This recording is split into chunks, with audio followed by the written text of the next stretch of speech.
핸드폰에 저장된 번호가 312개였습니다. 그걸 16개만 남기고 전부 지웠습니다. 손가락으로 하나씩 누를 때마다 가슴 한편이 서늘해지더군요. 30년 직장 생활, 각종 모임, 동창회, 동네 지인들. 그 숱한 인연들이 화면 위에서 사라지는데 딱 이틀 걸렸습니다. 후회하냐고요? 아니요. 오히려 그날 이후로 잠을 더 잘 잡니다. 제가 왜 이런 결정을 했는지 끝까지 들어보시면 아마 고개가 끄덕여지실 겁니다. 저는 올해 63, 이재복이라고 합니다. 33년을 공기업에서 일했고 2년 전에 명예퇴직을 했습니다. 퇴직할 때만 해도 이런 생각을 했습니다.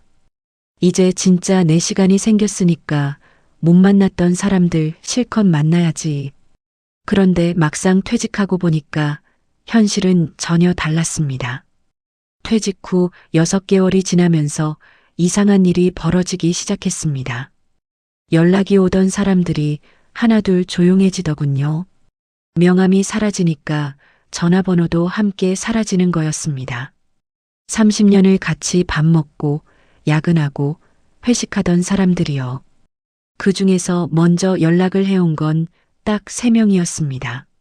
나머지 309명은 제가 먼저 안 하면 그냥 그대로였습니다. 그때 알았습니다. 이 312개의 번호 중에서 진짜 제 번호가 몇 개나 되는지를요. 그리고 저는 결심했습니다. 칼을 들기로 했습니다. 사실 그 전에 사건이 하나 있었습니다.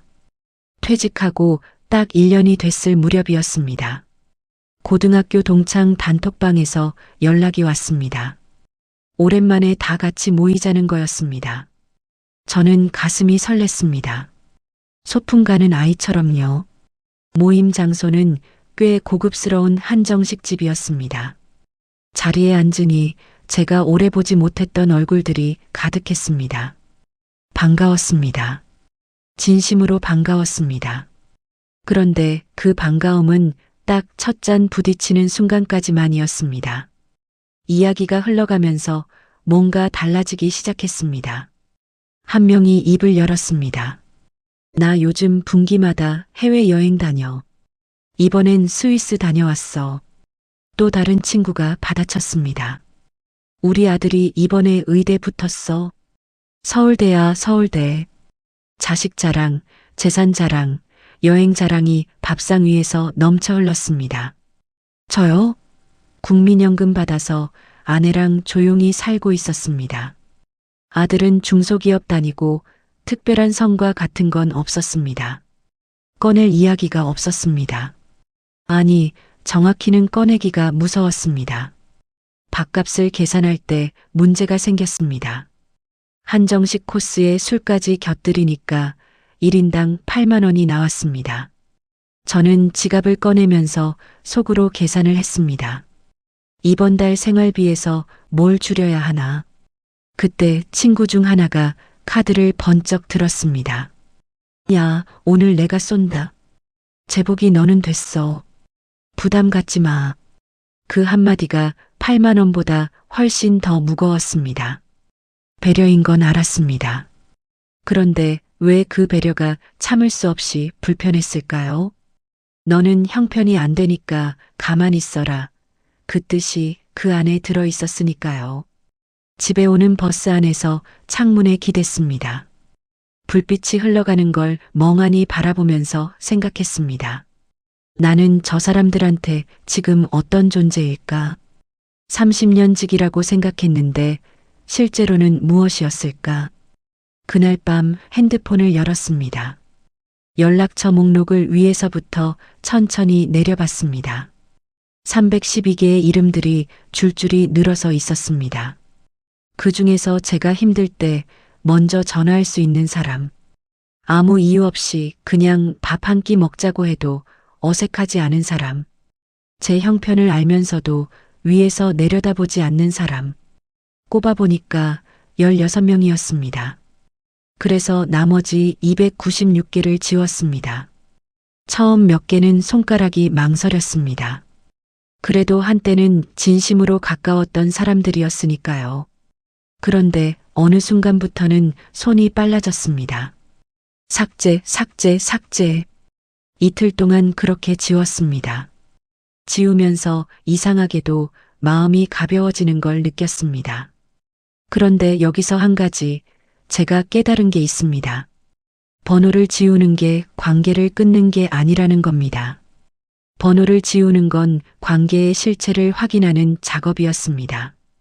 지운 뒤에도 연락이 오는 사람이 있다면 그 사람은 진짜인 겁니다.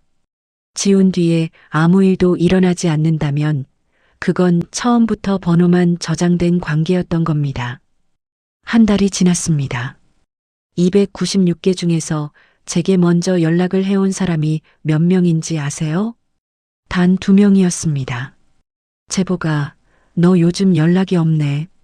잘 있어? 그 2명은 제 번호를 다시 저장했습니다. 충격이었습니다. 그리고 동시에 홀가분했습니다. 이 296명이 제 삶에서 차지하는 물리적인 자리는 컸습니다. 단톡방 알림, 경조사 봉투, 얼굴 마주칠 때마다 맞춰야 하는 표정들. 그게 전부 사라지니까 시간이 생겼습니다. 이상하게 들릴 수 있는데 진짜로 시간이 더 많아졌습니다. 그 시간으로 저는 다른 일을 시작했습니다. 동네에 작은 사진 동호회가 있었습니다. 퇴직하고 나서 무릎이 좋지 않아서 멀리 못 나가는 분들이 모인 곳이었습니다. 처음엔 쑥스러웠습니다. 20년 넘게 직함으로 불리던 사람이 거기서는 그냥 제복 씨였으니까요. 그런데 그게 오히려 편했습니다. 여기선 제가 어느 회사 몇 년 근무해 자식이 어떤 직장 다닌지가 전혀 중요하지 않았습니다. 그냥 오늘 어떤 사진 찍었냐, 이렇게 찍으면 어떻겠냐, 그게 전부였습니다. 그 모임에서 저보다 6살 많은 어르신을 만났습니다. 69된 분인데 젊었을 때 건설 현장 감독을 하셨다고 하더군요. 지금은 매일 오전 2시간을 동네 걸으면서 사진을 찍으신다고 했습니다. 그분이 제게 말씀하셨습니다. 제복 씨, 나이 들수록 관계는 숫자가 아니라 밀도야. 10명이랑 얕게 지내는 것보다 2명이랑 깊게 지내는 게 훨씬 낫더라고. 그 말이 마음에 콕 박혔습니다. 맞습니다.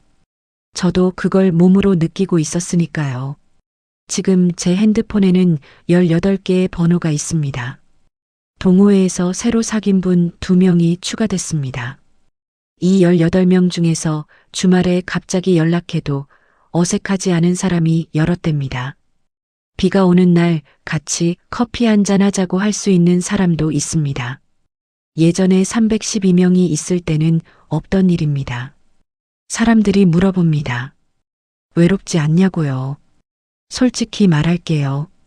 퇴직하고 1년간 312개 번호를 가지고 있을 때가 훨씬 더 외로웠습니다. 단톡방에 메시지가 수십 개씩 쌓이는데 아무도 제 안부를 묻지 않았습니다. 경조사엔 봉투만 주고받고 연말엔 새해 복 많이 받으세요. 이모티콘만 날아왔습니다. 그게 외로움이었습니다. 지금은 18명이지만 잠자리에 드는 게 불안하지 않습니다. 그리고 여기서 제가 꼭 전해드리고 싶은 게 있습니다. 번호를 지우기 전에 반드시 해야 할 게 하나 있습니다. 기준을 먼저 세워야 합니다. 감정으로 지우면 나중에 후회합니다. 저는 이렇게 기준을 잡았습니다. 첫째, 내가 힘들 때 짐이 되지 않는 사람인가. 둘째, 만나고 나서 마음이 가벼운가, 무거운가. 셋째, 내 형편을 알면서도 나를 같은 자리에 세워주는 사람인가. 이 3가지에 하나라도 걸리면 다시 생각해 봤습니다. 그렇다고 당장 지우지는 않았습니다. 한 번 더 만나보고, 한 번 더 연락해보고, 그래도 아니다 싶을 때 정리했습니다. 관계를 정리한다는 게 상대를 버리는 게 아닙니다. 나를 지키는 겁니다. 60이 넘으면 에너지가 한정돼 있다는 걸 압니다. 그 에너지를 어디에 쓰느냐가 남은 인생의 질을 결정합니다.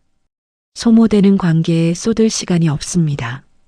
채워지는 관계에 써야 합니다. 마지막으로 드리고 싶은 말씀이 있습니다. 저는 그날 한정식 집에서 부끄러웠습니다. 돈이 없어서가 아닙니다. 그 자리에서 제 삶이 초라해 보일까봐 두려웠던 겁니다. 그런데 집에 와서 아내와 마주 앉아 저녁을 먹는데 문득 알았습니다. 내가 진짜 부끄러워해야 할 건 그 한정식 집에서의 8만 원이 아니라 그 자리에서 내 삶을 지키지 못한 것이었다는 걸요. 지금 제 곁에는 18명이 있습니다. 그분들과 있을 때 저는 연금 액수를 숨기지 않아도 됩니다. 아들 직장 이야기를 꺼내도 눈빛이 달라지지 않습니다. 그냥 같이 웃고, 같이 걷고, 같이 사진 찍습니다. 그게 전부입니다. 그런데 그게 전부여서 좋습니다. 혹시 지금 핸드폰 연락처를 열어보실 수 있으신가요? 그 중에서 진짜 내 번호가 몇 개인지 한번 세어보세요. 숫자가 적다고 서운해하지 않으셔도 됩니다. 그 숫자가 적을수록 오히려 당신이 더 솔직하게 살고 있다는 뜻이니까요. 구독과 좋아요는 이런 이야기를 더 많이 전해드릴 수 있는 힘이 됩니다. 오늘도 들어주셔서 감사합니다.